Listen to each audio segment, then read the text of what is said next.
the women usually prefer somebody from their own country. That's the number one fact. When we start talking about foreigners, if you ask me, we're not the first foreigner they prefer, depending on where you go. They prefer white men before black men in Latin America.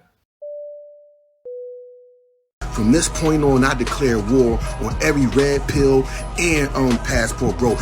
The Passport Bros is the reason why I now give my undivided support and protection to black women. I hosted a live the other day, and I had some Passport Bros come on there, and I asked them one simple question. And that simple question was, name 5 things you love about black women. And would y'all believe they couldn't name not one thing? Just like the reaction you're seeing in this TikTok, many of the reactions to Austin Holloman's video, Passport Bros Are Selling You a Dream, were kind of linear, as in they were expecting one kind of answer out of Austin Holloman. And of course, I know Austin Holloman is young, and anytime I talk about Austin Holloman, I get a lot of blowback. But the thing we have to understand, and I would hope we understand this as we get older, is that we can't see the world in absolutes. Things are not all one way or all the other way. Like I said before, you guys ever notice how the best Thai women are with another Asian guy because that's similar to their culture, or they're with a white guy? Now, we got some brothers down there, black American men, that have some good looking women in these other countries. Not saying it's always the case, but when we bring up an average of what you see when you're down there, it's not us that they're preferring, first of all. When Austin Holloman makes a common sense statement like young women overseas tend to want to marry inside of their culture, and if they are going to make the leap to marry outside of their culture, they're going to want to marry up in status, and that of course means white men, because globally white men are seen as higher status. That's just a common sense statement that we can see play itself out with the vice president. She was known for being associated with very powerful black men. But when it came time to get married, we saw how she married. And this is not something that's shocking or new around the world. When women want to marry, they want to marry up in status. And so as black men, we have a job to do in terms of, if we want marriage, the status question. A lot of these guys are selling this dream that they want us and only us. And if we go abroad, we can just snag whoever we want. It's not the case. But yes, if any city you go to in the world, you can find a woman that likes you. Yes.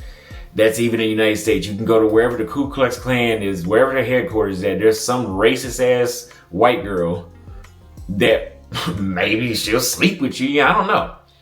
A lot of us are getting confused with she'll sleep with us with she loves us. Like I said before, people will probably have charged reactions to this one because I talk about Austin Holloman every time it happens.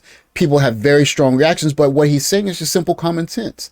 If you go to a place where young ladies who are trying to meet foreigners are congregating, they probably don't want to love you or be with you because of who you are. They probably want to meet someone that's foreign and maybe just have a night with you to see what it feels like, to see what it is like. And if you take that a certain way, maybe she wants a taller white guy, or she wants a buff black guy. Or maybe if she takes the white guy home and then she takes a liking to him and she wants to get serious, it's just what it is. She sees a status upgrade in him and that's where she wants to go. And so guys have to look at this through a more critical mindset. It's not an all or nothing thing where all the white guys are going to get all the girls and none of the black guys will get none of the girls, or all the black guys are going to get off the plane and girls are going to instantly want them because they're black guys. It doesn't work that way. You have to have a critical eye in looking at a bigger quote unquote problem and try to solve it in a critical thinking manner. I'll give you an example. During her tenure as California Attorney General, Vice President Kamala Harris, who is now running for the presidency, was known to be criticized on multiple occasions for fighting to keep people, including innocent ones, in prison. And during her tenure as the state attorney general, you can see that 6% of black people were the population, but 29% of black people made up the prison population of the state. And you see that it's quite comparable for Latinos, and you see a 15% drop for white populations. This is during her tenure as the state attorney general. In 2011, the Supreme Court ruled in Brown versus Plata that California's prisons were so overcrowded that they violated the Constitution's prohibition of cruel and unusual punishment. 3 years later, in early 2014, the state was ordered to allow nonviolent second-time offenders who had served half of their sentence to be eligible for parole. By September 2014, plaintiffs in the class action lawsuit were back in court, accusing California of slow-walking the process, which lawyers for Harris's office denied. According to court filings, lawyers for the state said California met benchmarks and argued that if certain potential parolees were given a faster track out of the prison, it would negatively affect the prison's labor programs, including one that allowed certain inmates to fight California's wildfires for about $2 a day. On the other side, we have a gentleman who wanted the state of New York to bring back the death penalty to prosecute 5 guys who just happened to be at the wrong place at the wrong time and had their lives socially destroyed. Are you understanding why we can't look at the world in absolutes yet? Sometimes I open my Instagram and I get a DM from someone saying, hi, black cow. I don't really know what to say. They're obsessed with my skin color. This TikTok is a good illustration of how complex all of it is. Everything, the human existence, from interpersonal relationships to how we're seen in society to what people deserve to even the social hierarchy based on skin color. This young lady's life has been affected by her dark skin color.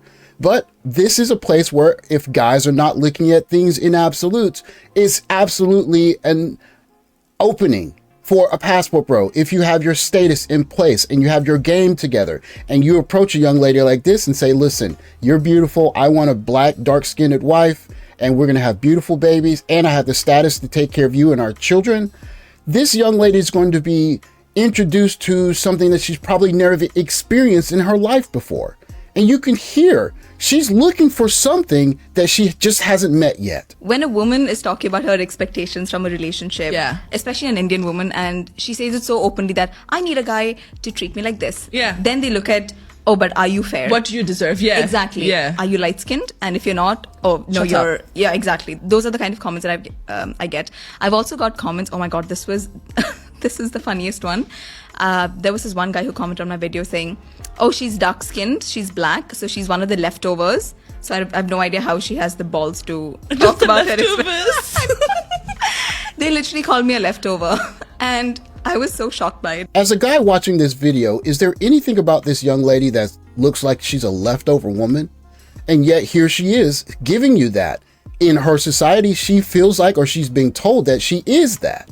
And so for guys going overseas, you have to understand that just like there are kids that don't fit in America, you get that overseas. She might be a little bit taller than the normal guys, or a little bit darker, or for whatever reason, she is just not one of the young ladies that is getting the kind of attention that she might deserve based on how good she looks in the global spectrum.